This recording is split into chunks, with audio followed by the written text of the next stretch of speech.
Bonjour à toutes et à tous, je m'appelle Henri Desesquelles, je suis récemment diplômé de Centrale Supélec ainsi que d'une année à l'ESSEC Business School.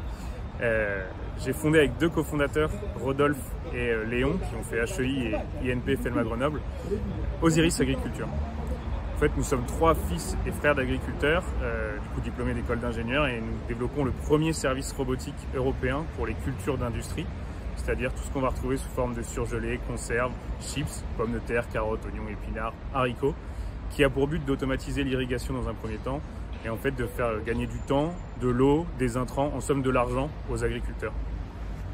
Comment m'est venue l'idée? Alors moi je suis fils d'agriculteur, j'ai grandi sur l'exploitation de ma famille et j'ai vu mon père et mon frère utiliser le même matériel depuis 50 ans pour irriguer leurs pommes de terre.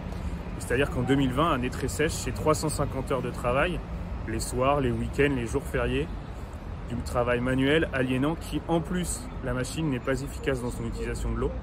C'est-à-dire que ça consomme 30% de plus que le goutte à goutte. Et je me suis vraiment dit qu'il y avait quelque chose à faire, une solution à apporter.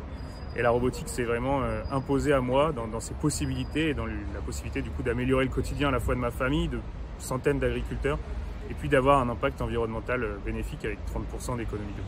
Alors pour nous, robotique rime avec écologie de par les possibilités techniques offertes, ça permet vraiment d'économiser de l'eau, des engrais, des intrants, de les libérer aussi plus de temps aux agriculteurs pour qu'ils puissent faire de l'agronomie et donc encore aller plus loin dans cette durabilité. Et puis il y a quelque chose qu'on rajoute au-delà du produit et de l'innovation produit, c'est aussi l'innovation économique. On ne cherche pas à vendre un robot, on cherche à vendre le service associé, ce qui fait que les robots vont rester en capital de notre société et on aura tout intérêt à ce qu'ils durent le plus longtemps possible. Puisque forcément on vend une prestation de service, plus le robot dure et plus ce sera rentable pour nous. Et donc là, on aligne la robustesse de notre équipement, tout ce qu'on doit faire techniquement sur le maximum de durabilité possible, et donc on fait rimer haute technologie et écologie. Aujourd'hui, on a créé un prototype qu'on a pu montrer à plus d'une quinzaine d'agriculteurs qui nous ont tous reçus très chaudement.